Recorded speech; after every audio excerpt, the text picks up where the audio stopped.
بسم اللہ الرحمن الرحیم۔ درس سیرت میں سے پہلے کے پارٹ میں آپ نے سنا کہ عبد المطلب نے زمزم کو کس طرح پاٹا اور واقع فیل اصحاب فیل کا واقعہ جو پیش آیا اس میں ابرہہ کے ساتھ اللہ تبارک و تعالی نے کیسا معاملہ کیا۔ اب آگے جو کڑی ہے وہ یہ ہے کہ ولادت باسعادت نبی کریم صلی اللہ علیہ وسلم کی پیدائش۔ تو اس کے آگے کا جو یہ واقعہ ہے کڑی ہے وہ یہ ہے کہ امام ماوردی اپنی کتاب اعلام النبوہ میں فرماتے ہیں کہ اے مخاطب، جب تو نے حضرت صلی اللہ علیہ وسلم کے نسب مطیب کا حال معلوم کر لیا اور آپ صلی اللہ علیہ وسلم کی طہارت نسب کو خوب پہچان لیا تو ضرور اس بات کا یقین کر لے گا کہ حضور پرنور صلی اللہ علیہ وسلم آبائے کرام اور ازداد عظام کا سلالہ اور خلاصہ اور کوئی شخص بھی آپ کے سلسلہ آبا میں رذیل اور کمینہ نہیں، سب کے سب سردار اور سید اور قائد ہیں، اور شرافت نسب اور طہارت ولادت اور شرائط نبوت میں سے ہے۔ حضور اقدس صلی اللہ علیہ وسلم کی تمام آبا و اجداد اپنے اپنے زمانے میں عقلاء اور حکماء اور سادات عظام اور قائدین کرام تھے۔ فہم و فراست، حسن و سیرت، مکارم اخلاق، محاسن اعمال، حلم اور بردباری اور جود و کرم نیز مہمان نوازی میں یکتائے زمانہ تھے۔ ہر عزت و رفعت اور سیادت وجاہت کے ماوا اور ملجا تھے، اور سلسلہ نسب کے آبا و کرام میں بہت سوں کے متعلق تو احادیث مرفوعہ اور اقوال صحابہ سے معلوم ہو چکا ہے کہ ملت ابراہیمی پر تھے، جیسا کہ گزر چکا، اور جن آبا و اجداد کی ملت ابراہیم پر ہونے کی حدیث میں تصریح نہیں، ان کے حوالے ان کے سریع الفطرت اور سلیم الطبع ہونے پر صراحتاً دلالت کرتے ہیں۔ ولادت باسعادت نبی کریم صلی اللہ علیہ وسلم کی پیدائش کا سبق۔ سرور عالم سید الولد آدم محمد مصطفیٰ احمد مصطفیٰ مجتبیٰ صلی اللہ علیہ وسلم وآلہ واصحابہ وبارک وسلم وشرف و اکرم۔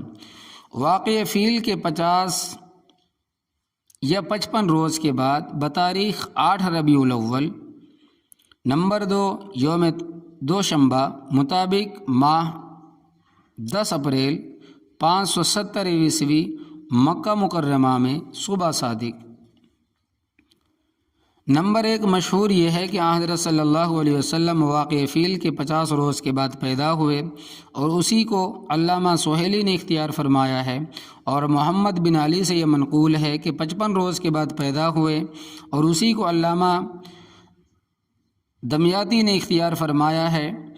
نمبر 2 جمہور علماء کا یہی قول ہے کہ حضرت صلی اللہ علیہ وسلم ماہ ربیع الاول میں پیدا ہوئے، اور علامہ ابن جوزی نے اسی پر علماء کا اجماع اور اتفاق نقل کیا ہے۔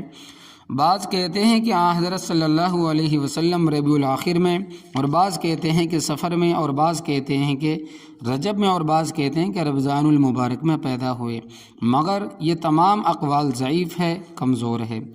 عبداللہ ابن العاص سے مروی ہے کہ حضور اقدس صلی اللہ علیہ وسلم کی ولادت باسعادت یوم شنبہ صبح صادق کے طلوع کے وقت ہوئی۔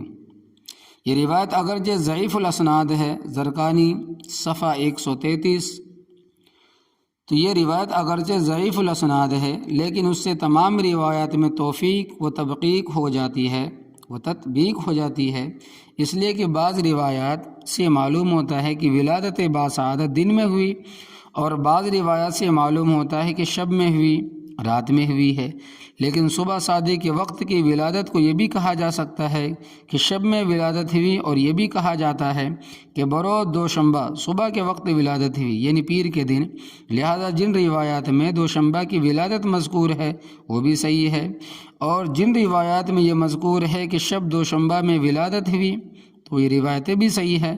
علاوہ ازیں ولادت اگرچہ صبح صادق کے وقت ہوئی، لیکن ولادت کے آثار اور مبادی شبیہ سے شروع ہو گئے تھے۔ ابن عساکر اور زبیر بن بکار نے معروف بن انہوں نے فتح الباری میں اس کا جواب دیا ہے۔ تو فرماتے ہیں کہ نبی الآخر بتاریخ 8 ربیع الاول یوم دوشنبہ مطابق ماہ 10 اپریل 570 عیسوی کو مکہ مکرمہ میں صبح صادق کے وقت ابو طالب کے مکان میں پیدا ہوئے۔ ولادت باسعادت کی تاریخ میں مشہور قول تو یہ ہے کہ حضور پرنور صلی اللہ علیہ وسلم 12 ربیع الاول کو پیدا ہوئے، لیکن جمہور محدثین اور مورخین کے نزدیک راجح اور مختار قول یہ ہے کہ حضور اقدس صلی اللہ علیہ وسلم 8 ربیع الاول کو پیدا ہوئے۔ حضرت عبداللہ ابن عباس اور جبیر بن مطعم رضی اللہ تعالی عنہم سے بھی یہ منقول ہے، اور اسی قول کو علامہ قطب الدین قسطلانی نے اختیار کیا ہے۔ عثمان بن ابی العاص رضی اللہ تعالی عنہ کی والدہ فاطمہ بنت عبداللہ فرماتی ہیں کہ میں حضرت صلی اللہ علیہ وسلم کی ولادت کے وقت آمنہ کے پاس موجود تھی، تو اس وقت یہ دیکھا کہ تمام گھر نور سے بھر گیا، اور دیکھا کہ آسمان کے ستارے جھکے آتے ہیں، یہاں تک کہ مجھ کو یہ گمان ہوا کہ یہ ستارے مجھ پر آ کر گریں گے۔ عرباز بن ساریہ رضی اللہ تعالیٰ عنہ سے مروی ہے کہ رسول اللہ صلی اللہ علیہ وسلم کی والدہ ماجدہ نے ولادت باسعادت کے وقت ایک نور دیکھا جس سے شام کے محل روشن ہو گئے۔ یہ روایت مسند احمد مستدرک حاکم میں مذکور ہے۔ ابن حبان فرماتے ہیں کہ روایت صحیح ہے، اور اسی سے ہم معنی مسند احمد میں ابو امامہ رضی اللہ تعالی عنہ سے بھی مروی ہے، اور ایک روایت میں ہے کہ بصرہ کے محل روشن ہو گئے۔ نقطہ ستاروں کے زمین کی طرف جھک آنے میں اس طرف اشارہ تھا کہ عنقریب زمین سے کفر اور شرک کی ظلمت اور تاریکی دور ہوگی، اور انوار و ہدایت سے تمام زمین روشن اور منور ہوگی۔ کما قال اللہ تعالی قد جاءکم نور من اللہ ونور وکتاب مبین، قد جاءکم من اللہ نور وکتاب مبین یہدی بہ اللہ من اتبع رضوانہ سبل السلام ویخرجہم من الظلمات الی النور بإذنہ۔ سورۃ المائدہ آیت نمبر 15 اور 16۔ تحقیق تمہارے پاس اللہ تبارک و تعالیٰ کی جانب سے ایک نور ہدایت اور ایک روشن کتاب آئی ہے، جس کے ذریعے سے اللہ تبارک و تعالیٰ ایسے شخصوں کو ہدایت فرماتا ہے جو رضائے حق کے طلبگار ہو، اور اپنی توفیق سے ان کو ظلمتوں سے نکال کر نور کی طرف لے آتا ہے۔ قاب احبار رضی اللہ تعالیٰ عنہ سے منقول ہے کہ کتب سابقہ میں نبی کریم صلی اللہ علیہ وسلم کی یہ شان ذکر کی گئی ہے: محمد الرسول اللہ مولدہ بمکۃ و مہاجرہ بیثرب و ملک بالشام۔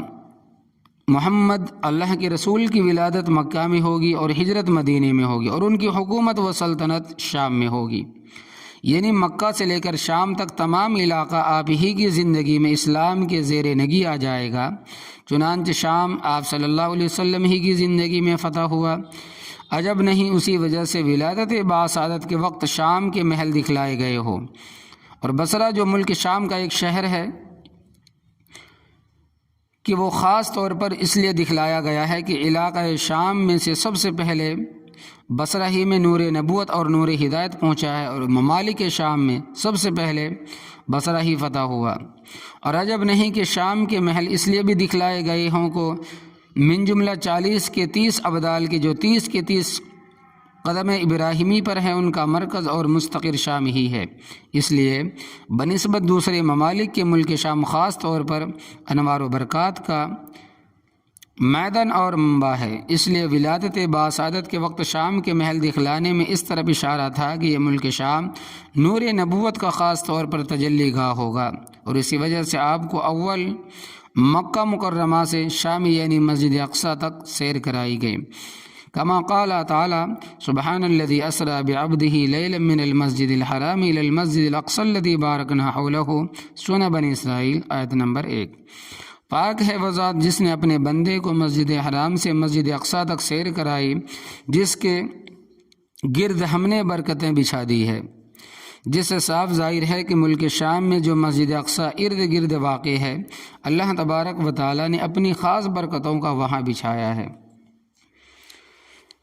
خاص برکتوں کو وہاں بچھا دیا ہے۔ اور حضرت ابراہیم علیہ السلام نے جب عراق سے ہجرت فرمائی تو شام ہی کی طرف فرمائی، اور قیامت کے قریب حضرت عیسیٰ ابن مریم علیہ السلام کا آسمان سے نزول بھی شام ہی میں جامع دمشق کے مینارہ شرقیہ پر ہوگا، اور نبی کریم صلی اللہ علیہ وسلم نے بھی قیامت کے قریب شام کی ہجرت کی ترغیب دی ہے۔ یعقوب بن سفیان باسناد حضرت حسن حضرت عائشہ رضی اللہ تعالی عنہا سے راوی ہے، ایک یہودی مکہ میں بغرض تجارت رہتا تھا۔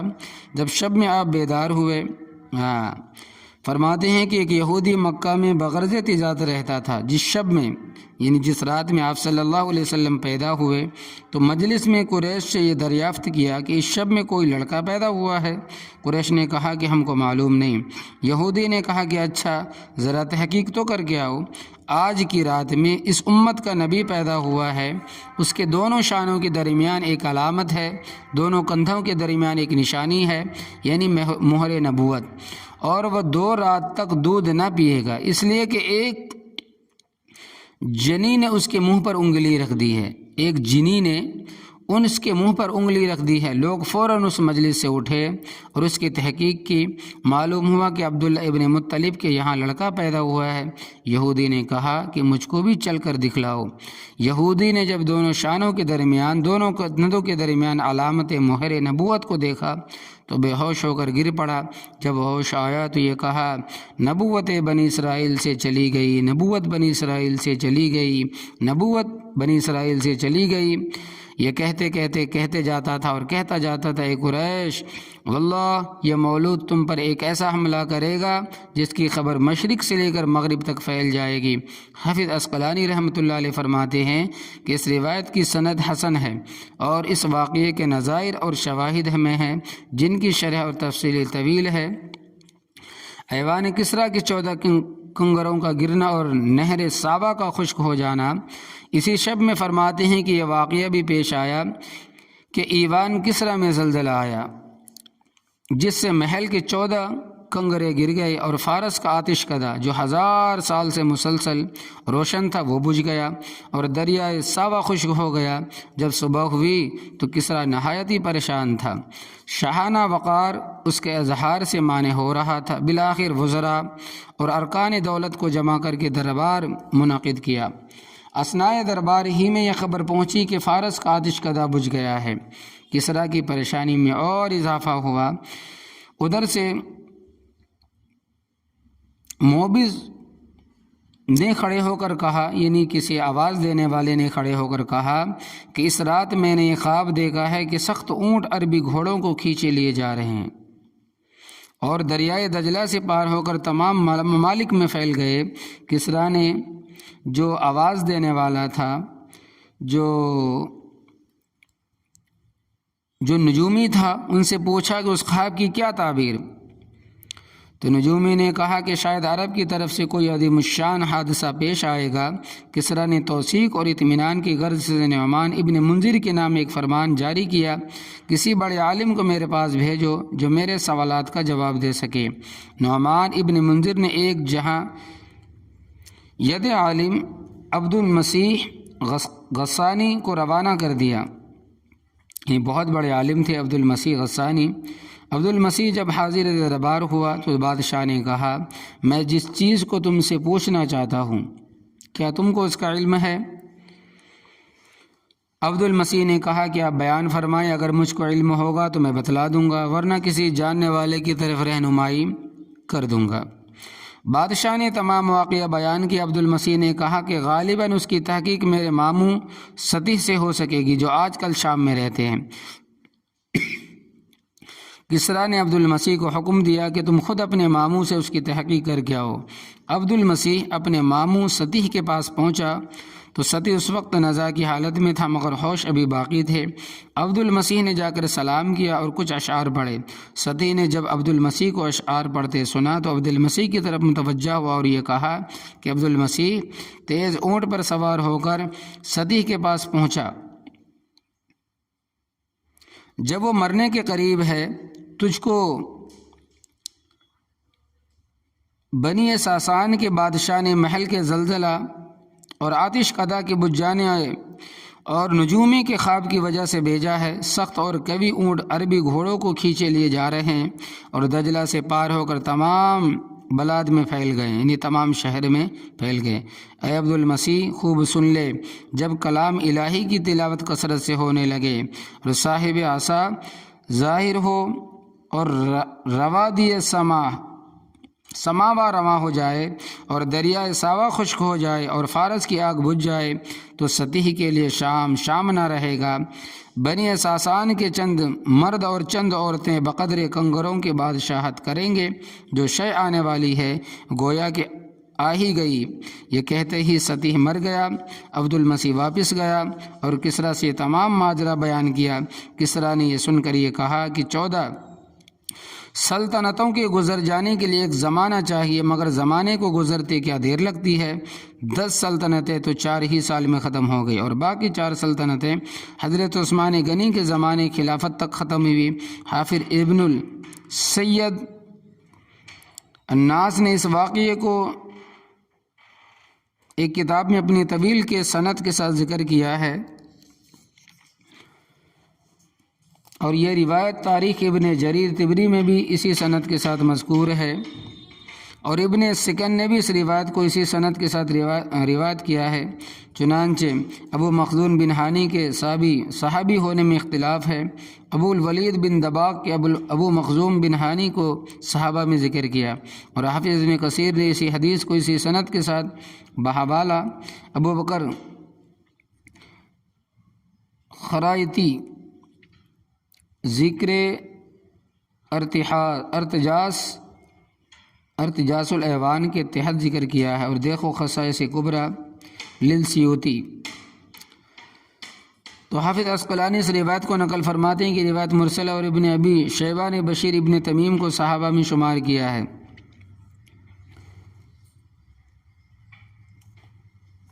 اور آگے اس کے فرماتے ہیں کہ عقیقہ حضرت علامہ زرکشی فرماتے ہیں کہ حدیث حافظ مقدس تصحیح حاکم کی تصحیح سے کہیں اعلیٰ و عرفہ ہے، اور حافظ مغلطائی نے اس حدیث کو حسن بتلایا۔ ابو نعیم نے سند جید کے ساتھ ابن عباس سے روایت کیا ہے۔ حضرت ابن عباس رضی اللہ تعالیٰ عنہ فرماتے ہیں کہ نبی کریم صلی اللہ علیہ وسلم مختون اور ناف بریدہ پیدا ہوئے۔ عبد المطلب کو یہ دیکھ کر بہت تعجب ہوا کہ یہ کہا کہ البتہ میرے اس بیٹے کی بڑی نشان ہوگی، بڑی شان ہوگی، شایان شان ہوگی۔ چنانچہ جو نبی کریم صلی اللہ علیہ وسلم ہے وہ ختنہ ہوئے پیدا ہوئے تھے۔ چنانچہ ہوئی یہ روایت طبقات ابن سعد قسم اول میں مذکور ہے، سند اس کی نہایت قوی ہے۔ اسحاق ابن عبداللہ حضرت آمینہ سے راوی ہے کہ نبی کریم صلی اللہ علیہ وسلم جب پیدا ہوئے تو نہایت نظیف تھے اور پاک صاف تھے، جس میں اطہر پر کسی قسم کی آلائش اور گندگی نہ تھی۔ عقیقہ اور تسمیہ ولادت کے 7ویں روز عبد المطلب نے آپ کا عقیقہ کیا اور اس تقریب میں تمام قریش کو دعوت دی اور محمد آپ کا نام تجویز کیا۔ قریش نے کہا کہ اے ابو الحارث عبد المطلب کی کنیت ہے، اب آپ نے ایسا نام کیوں تجویز کیا جو آپ کے آبا و اجداد اور آپ کی قوم میں سے اب تک کسی نے نہیں رکھا؟ عبد المطلب نے کہا کہ میں نے یہ نام اس لیے رکھا کہ اللہ تبارک و تعالیٰ آسمان میں اور اللہ تبارک و تعالیٰ کی مخلوق زمین میں اس مولود کی حمد و ثنا کرے۔ عبد المطلب نے آپ کی ولادت سے پہلے ایک خواب دیکھا تھا جو اس نام رکھنے کا باعث ہوا، وہ یہ کہ عبد المطلب کی پشت سے ایک زنجیر ظاہر ہوئی جس کی ایک جانب آسمان میں اور ایک جانب زمین میں اور ایک جانب مشرق میں اور ایک جانب مغرب میں ہے۔ کچھ دیر کے بعد وہ زنجیر درخت بن گئی جس کے ہر پتے پر ایسا نور ہے جو آفتاب کے نور سے 70 درجے زائد ہے۔ مشرق اور مغرب کے لوگ اس کی شاخوں سے لپٹے ہوئے ہیں، قریش میں سے کچھ لوگ اس کی شاخوں پکڑے ہوئے ہیں اور قریش میں سے کچھ لوگ اس کے کاٹنے کا ارادہ کرتے ہیں۔ یہ لوگ جب اس ارادے سے اس درخت کے قریب آنا چاہتے ہیں تو ایک نہایت حسین و جمیل جوان ان کو آ کر ہٹا دیتا ہے۔ معبرین نے عبد المطلب کے اس خواب کی یہ تعبیر دی کہ تمہاری نسل سے ایک ایسا لڑکا پیدا ہوگا کہ مشرق سے لے کر مغرب تک لوگ اس کی اتباع کریں گے اور آسمان اور زمین والے اس کی حمد و ثنا کریں گے۔ اس وجہ سے عبد المطلب نے آپ کا نام محمد صلی اللہ علیہ وسلم رکھا۔ عبد المطلب کو اس خواب سے محمد صلی اللہ علیہ وسلم نام رکھنے کا خیال پیدا ہوا، اور ادھر آپ کی والدہ ماجدہ کو رویائے صالحہ کے ذریعے سے بتلا گیا کہ تم برگزیدہ خلائق اور سید الامم کی حاملہ ہو، اس کا نام محمد صلی اللہ علیہ وسلم رکھنا، اور ایک روایت میں ہے کہ احمد نام رکھنا۔ بریدہ اور ابن عباس رضی اللہ عنہم کی روایت میں ہے کہ محمد اور احمد نام رکھنا۔ غرض یہ کہ صاحب الالحام کے تقاطر اور رویائے صالحہ کے تواتر نے ماں اور دادا، احباب اور اقارب، یگانہ بیگانہ سبھی کی زبان سے وہ نام تجویز کرا دیے کہ جس نام سے انبیاء مرسلین اس نبی کی امی فدائے نفسی و ابی امی کی بشارت دیتے چلے آ رہے تھے، جس طرح حضرت عبد المطلب کا تمام بیٹوں میں سے صرف آپ کے والد ماجدہ کا ایسا نام تجویز کرنا کہ جو اللہ کے نزدیک سب سے زیادہ محبوب ہو، یعنی عبداللہ نام رکھنا، یہ علقہ ربانی تھا۔ اسی طرح آپ کا نام مبارک محمد اور احمد رکھنا یہ بھی بلا شبہ الہام رحمانی تھا، جیسے کہ علامہ نووی نے شرح مسلم میں ابن فارس وغیرہ سے نقل کیا ہے کہ حق تعالیٰ نے آپ کے گھر والوں کو الہام فرمایا کہ اس لیے یہ نام رکھا، اور یہی دو نام حق جل شانہ نے قرآن کریم میں ذکر فرمائی ہے، محمد الرسول اللہ، اور دوسری جگہ کہ وَإِذْ قَالَ عِيسَى ابْنُ مَرْيَمَ يَا بَنِي إِسْرَائِيلَ إِنِّي رَسُولُ اللَّهِ إِلَيْكُمْ مُصَدِّقًا لِمَا بَيْنَ يَدَيَّ مِنَ التَّوْرَاةِ وَمُبَشِّرًا بِرَسُولٍ يَأْتِي مِن بَعْدِهِ اسْمُهُ احمد۔ محمد اللہ کے رسول ہے، اور جس وقت حضرت عیسیٰ ابن مریم نے کہا کہ اے بنی اسرائیل میں تمہاری طرف اللہ کا رسول ہوں، توریت کا تصدیق کرنے والا جو مجھ سے پہلے نازل ہو چکی ہے، اور اپنے بعد ایک آنے والے رسول کی بشارت دینے والا ہوں جن کا نام احمد ہوگا۔ محمد کا اصل مادہ محمد، حمد اصل میں کسی کا اخلاق حمیدہ، اوصاف پسندیدہ اور کمالات اصلیہ اور فضائل حقیقیہ اور محاسن واقعہ کو محبت و عظمت کے ساتھ بیان کرنے کو کہتے ہیں، اور تحمید جس سے محمد مشتق ہے وہ باب تفعیل کا مصدر ہے جس کی وضع ہی مبالغہ اور تکرار کے لیے ہوئی ہے، لہذا لفظ محمد جو تمہید کا اسم مفعول ہے اس کے یہ معنی ہوں گے کہ وہ ذات ستودہ صفات کے جن کے واقعی اور اصلی کمالات اور محاسن کو محبت اور عظمت کے ساتھ کثرت سے بار بار بیان کیا جائے۔ اللہم صلی علی محمد وآلہ واصحابہ وبارک وسلم۔ اور بعض کہتے ہیں کہ محمد کے معنی یہ ہے کہ جس میں خصائل حمیدہ اور اوصاف محمودہ علی وجہ الکمال پائے جاتے ہوں۔ امام بخاری تاریخ صغیر میں فرماتے ہیں کہ علی ابن زید سے مروی ہے کہ ابو طالب یہ شعر پڑھا کرتے تھے، وَشَقَّ لَهُ مِنْ اسْمِهِ لِيُجِلَّهُ فَذُو الْعَرْشِ محمود وَهَذَا محمد۔ یہ شعر حسان ابن ثابت رضی اللہ تعالیٰ عنہ کے دیوان میں بھی مذکور ہے۔ ممکن ہے کہ تو توارد ہو یا حضرت حسان نے ابو طالب کے شعر پر تضمین کی ہو، واللہ عالم۔ احمد اس میں تفضیل کا صیغہ ہے، بعض کے نزدیک اس میں مفعول کے معنی اور بعض کے نزدیک اس میں فاعل کے معنی ہیں۔ اگر اس میں مفعول کے معنی لیے جائیں تو احمد کے یہ معنی ہوں گے سب سے زیادہ ستودہ، تو بے شک مخلوق میں آپ سے زیادہ کوئی ستودہ نہیں اور نہ آپ سے بڑھ کر کوئی سراہا گیا۔ اگر اس میں فاعل کے معنی لیا جائے تو احمد کے یہ معنی ہوں گے کہ مخلوق میں سب سے زیادہ خدا کی حمد اور ستائش کرنے والے، یہ بھی نہایت صحیح اور درست ہے۔ دنیا میں آپ نے اور آپ کی امت نے خدا کی وہ حمد و ثنا کی جو کسی نے نہیں کی، اسی وجہ سے انبیاء سابقین نے آپ کے باوجود بشارت لفظ احمد کے ساتھ اور آپ کی امت کی بشارت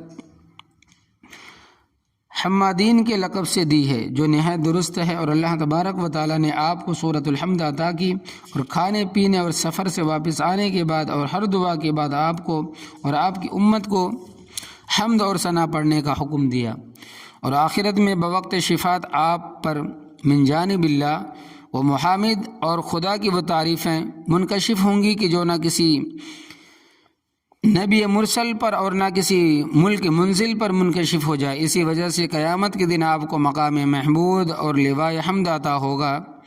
اس وقت تمام اولین و آخرین جو میدان محشر میں جمع ہوں گے وہ آپ کی حمد و ثنا کریں گے۔ خلاصہ یہ ہے کہ حمد کے تمام معانی اور انواع و اقسام آپ کے لیے خاص کر دیے گئے ہیں۔ کلمات الہیہ اور ارشادات نبویہ میں غور کرنے سے یہ معلوم ہوتا ہے کہ اللہ تبارک و تعالیٰ کی حمد و ثنا ہر کام کے ختم کے بعد پسندیدہ اور مستحسن ہے۔ وقال تعالیٰ وقضی بینہم بالحق وقیل الحمد للہ رب العالمین، ان کے درمیان حق کا فیصلہ کر دیا گیا اور کہا گیا کہ الحمد للہ رب العالمین، وآخر دعواہم ان الحمد للہ رب العالمین۔ اہل جنت کی آخری دعا یہ ہوگی الحمد للہ رب العالمین۔ فقطع دابر القوم الذین ظلموا والحمد للہ رب العالمین، ظالموں کی جڑ کاٹ دی گئی اور الحمد للہ رب العالمین۔ کھانے پینے کے بعد حق جل شانہ نے حمد اور شکر کا حکم دیا، چنانچہ فرماتے ہیں کلوا من رزق ربکم واشکروا لہ، اللہ تبارک و تعالیٰ کے رزق کو کھاؤ اور شکر کرو۔ اور نبی کریم صلی اللہ علیہ وسلم نے شکر کی تفسیر حمد سے فرمائی، چنانچہ حدیث میں ہے افضل الشکر الحمدللہ، اور کھانے کے بعد الحمدللہ پڑھنے کی کثرت سے تاکید آئی ہے۔ جب سفر ختم ہوتا ہو تو آپ یہ پڑھیں۔ ہم اللہ تبارک و تعالیٰ کی طرف رجوع کرنے والے، توبہ کرنے والے، اپنے پروردگار کی عبادت کرنے والے، حمد و ثنا کرنے والے ہیں، اور جب نماز ختم ہوتی تو آیت شریفہ پڑھتے سبحان ربک رب العزت عما یصفون وسلام علی المرسلین والحمد للہ رب العالمین۔ غرض یہ کہ آیت قرآنیہ کلمات قدسیہ سے یہی معلوم ہوتا ہے کہ حمد کسی شے کے اختتام ہی کے بعد ہوتی ہے، اس لیے حق جل شانہ نے آپ کا نام محمد اور احمد رکھا تاکہ انقطاع وحی اور اختتام نبوت اور رسالت کی جانب مشیر ہو۔ حضرت صلی اللہ علیہ وسلم کی ان دونوں ناموں محمد اور احمد کی تمام شرح علامہ سہیلی اور حافظ عسقلانی کے کلام سے ماخوذ ہے۔ بخاری اور مسلم میں جبیر ابن مطعم سے مروی ہے کہ رسول اللہ صلی اللہ علیہ وسلم نے ارشاد فرمایا کہ میرے 5 نام ہیں، میں محمد ہوں، میں احمد ہوں، میں ماہی ہوں یعنی کفر کا مٹانے والا ہوں، میں حاشر ہوں یعنی لوگوں کا حشر میرے قدموں میں ہوگا، یعنی سب سے پہلے میں قبر سے اٹھوں گا، یہ معنی ہے۔ آپ اس روز سب کے امام اور پیشوا ہوں گے اور سب آپ کے محتاج ہوں گے۔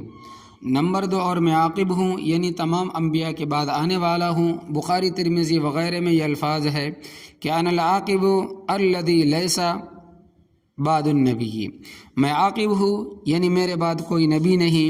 امام مالک رحمۃ اللہ علیہ فرماتے ہیں کہ عاقب کے معنی یہ ہے کہ الذی ختم اللہ بہ علی الانبیاء، جس پر اللہ تبارک و تعالیٰ نے انبیاء کا سلسلہ ختم فرما دیا۔ سفیان فرماتے ہیں کہ عاقب کے معنی آخر الانبیاء ہے۔ حضرت صلی اللہ علیہ وسلم کے اور بھی بہت نام ہیں، مگر اس حدیث میں 5 کی تخصیص غالباً اس لیے فرمائی کہ آپ کے مخصوص نام انبیاء سابقین کے صحیفوں میں زیادہ شمار یہی 5 نام ہے۔ حافظ ابن سید الناس ایوان الاثر میں فرماتے ہیں کہ عیون الاثر میں فرماتے ہیں کہ حق جل شانہ نے عرب اور عجم کے دلوں میں اور زبانوں پر ایسی مہر لگائی کہ کسی کو محمد اور احمد نام رکھنے کا خیال ہی نہ آیا۔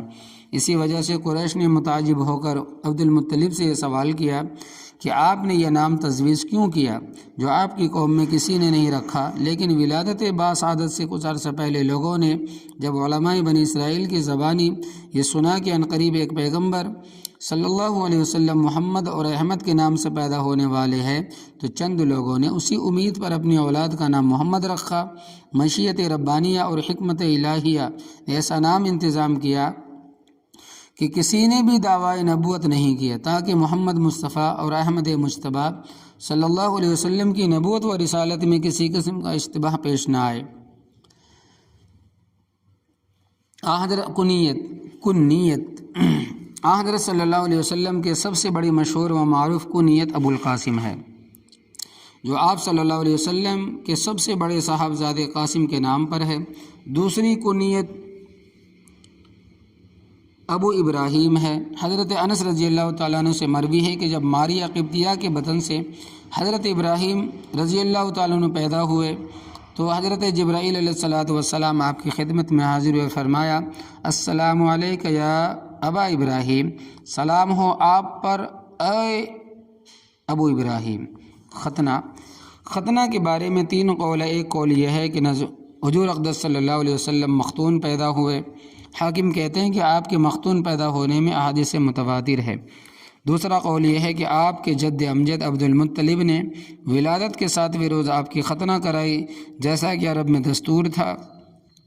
حضرت ابراہیم اور حضرت اسماعیل علیہ الصلاۃ والسلام کی سنت کے مطابق مولود کے 7ویں روز ختنہ کراتے تھے۔ تیسرا قول یہ ہے کہ حضرت حلیمہ سعدیہ رضی اللہ تعالیٰ عنہ کے یہاں آپ کی ختنہ ہوئی، اور یہ قول ضعیف ہے۔ مشہور اور معتبر قول اول ہی کے 2 قول ہے، اور ان دونوں قولوں میں تطبیق بھی ممکن ہے۔ حضور اقدس صلی اللہ علیہ وسلم مختون ہی پیدا ہوئے، لیکن ختنہ کی تتمیم اور تکمیل عبد المطلب نے کی۔ حضانت اور رضاعت۔ ولادت باسعادت کے بعد 3 روز تک آپ کی والدہ ماجدہ نے آپ کو دودھ پلایا، پھر آپ کے چچا ابو لہب کی آزاد کردہ کنیز سویبہ نے آپ کو دودھ پلایا۔ آپ کے چچا ابو لہب کو جب سویبہ نے آپ کی ولادت باسعادت کی خوشخبری سنائی تو ابو لہب نے اس خوشی میں اسی وقت سویبہ کو آزاد کر دیا، اور سویبہ ہی نے آپ سے بیشتر آپ کے سگے چچا حضرت حمزہ رضی اللہ تعالیٰ عنہ کو بھی دودھ پلایا تھا۔ اس لیے حمزہ رضی اللہ تعالیٰ عنہ آپ صلی اللہ علیہ وسلم کے رضائی بھائی ہے۔ آپ کے بعد سویبہ نے ابو سلمہ کو دودھ پلایا۔ صحیح بخاری شریف میں ام المؤمنین ام حبیبہ رضی اللہ تعالیٰ عنہ سے مروی ہے کہ میں نے ایک بار رسول اللہ صلی اللہ علیہ وسلم کی خدمت میں عرض کیا کہ میں نے یہ سنا ہے کہ آپ ابو سلمہ کی بیٹی درہ سے نکاح کا ارادہ رکھتے ہیں، تو آپ نے بطور تعجب فرمایا کہ ام سلمہ کی بیٹی سے جو میری تربیت میں ہے، اگر درہ میری ربیبہ نہ ہوتی تب بھی میرے لیے حلال نہیں ہو سکتی، کیونکہ میری رضائی بھتیجی ہے، اس لیے کہ مجھ کو اور اس کے باپ ابو سلمہ کو سویبہ نے دودھ پلایا ہے۔ ابن عباس رضی اللہ عنہما سے مروی ہے کہ نبی کریم صلی اللہ علیہ وسلم نے عرض کیا کہ اگر آپ حضرت حمزہ رضی اللہ تعالیٰ عنہ کی بیٹی سے نکاح فرما لے تو کیسا ہے؟ تو آپ نے فرمایا کہ وہ میری رضائی بھتیجی ہے۔ سویبہ کے اسلام میں علماء کا اختلاف ہے۔ حافظ ابو منذا نے سویبہ کو صحابیات میں ذکر کیا ہے، واللہ سبحانہ تعالیٰ عالم۔ نبی کریم صلی اللہ علیہ وسلم سویبہ کا بہت اکرام فرماتے تھے۔ حضرت خدیجہ سے نکاح ہو جانے کے بعد سویبہ آپ کی خدمت میں حاضر ہوا کرتی تھی۔ ہجرت کے بعد بھی مدینہ منورہ سے آپ سویبہ کے لیے کبھی ہدیہ بھیجتے۔ جب مکہ مکرمہ فتح ہوا تو آپ نے سویبہ اور ان کے بیٹے مسروح کو دریافت کیا، معلوم ہوا کہ دونوں کا انتقال ہو چکا ہے۔ پھر فرمایا کہ اس کے اقارب میں سے کوئی زندہ ہے تاکہ اس کے ساتھ کچھ سلوک اور احسان فرمائے۔ معلوم ہوا کہ اس کے خیش و اقارب میں بھی کوئی زندہ نہیں ہے۔ مرنے کے بعد ابو لہب کو نمبر 1 کسی نے خواب میں دیکھا کہ نہایت بری حالت میں، پوچھا کیا حال؟ ابو لہب نے کہا کہ میں نے تمہارے بعد کوئی راحت نہیں دیکھی مگر صرف اتنی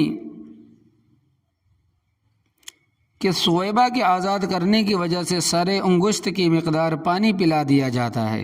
بخاری شریف یعنی جس انگشت کے اشارے سے آزاد کیا تھا اسی قدر مجھ کو پانی مل جاتا ہے۔ علامہ سہیلی فرماتے ہیں کہ ایک بار حضرت عباس رضی اللہ تعالیٰ عنہ نے ابو لہب کو خواب میں دیکھا بہت بری حالت میں، اور یہ کہتا ہے کہ میں نے تمہاری بات کوئی رات نہیں دیکھی مگر یہ کہ ہر دوشنبہ کو عذاب میں تخفیف ہو جاتی ہے۔ سویبہ کے بعد حلیمہ سعدیہ نے آپ کو دودھ پلایا۔ عرب میں یہ دستور تھا کہ شرفا اپنے شیرخوار بچوں کو ابتدائی سے دیہات میں بھیج دیتے تھے تاکہ دیہات کی صاف و شفاف آب و ہوا میں ان کا نشو و نما ہو، زبان ان کی فصیح ہو، اور عرب کا اصلی تمدن اور عربی خصوصیات ان سے علیحدہ نہ ہو۔ چنانچہ حضرت عمر رضی اللہ تعالیٰ عنہ کا قول ہے کہ معاذ بن عدنان کی حیت کو اختیار کرو، یعنی عجم کا لباس اور ان کی حیت نہ اختیار کرو، اور شدائد پر صبر کرو اور موٹا پہنو، یعنی تنعم میں نہ پڑھو۔ ابو بکر صدیق رضی اللہ تعالیٰ عنہ نے ایک مرتبہ عرض کیا کہ یا رسول اللہ صلی اللہ علیہ وسلم، آپ کی زبان نہایت فصیح ہے۔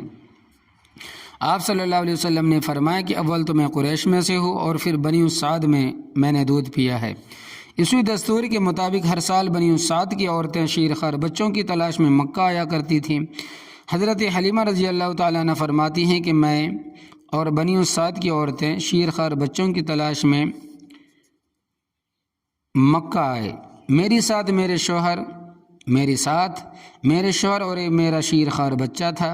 سواری کے لیے ایک لاغر اور دبلی گدھی اور ایک اونٹنی، جس کا یہ حال تھا کہ ایک قطرہ دودھ کا اس سے نہ نکلتا تھا کہ ہم بھوک کی وجہ سے رات بھر نہ سوتے۔ بچے کا یہ حال تھا کہ تمام شب بھوک کی وجہ سے روتا اور بلبلاتا۔ میرے پستاؤنوں میں اتنا دودھ نہ تھا کہ جس سے بچے سیر ہو سکے۔ کوئی عورت ایسی نہ رہی کہ جس پر آپ پیش نہ کیے گئے ہوں، مگر جب یہ معلوم ہوتا کہ آپ یتیم ہیں تو فوراً انکار کر دیتی کہ جس کے باپ ہی نہیں ہے اس سے حق الخدمت ملنے کی کیا توقع کی جائے گی۔ مگر یہ کسی کو معلوم نہ تھا یہ یتیم نہیں ہے بلکہ در یتیم ہے، اور یہ مبارک مولود ہی ہے جس کے ہاتھوں قیصر و کسریٰ کے خزائن کی کنجیاں رکھی جانے والی ہیں۔ دنیا میں اگرچہ اس کا کوئی والی اور مربی اور حق الخدمت دینے والا نہیں، مگر وہ رب العالمین جس کے ہاتھ میں تمام زمین و آسمان کے بے شمار خزائن ہیں، اور اس یتیم کا والی اور متولی ہے، اور اس کی پرورش اور تربیت کرنے والوں کو وہم و گمان سے زائد حق الخدمت دینے والا ہے۔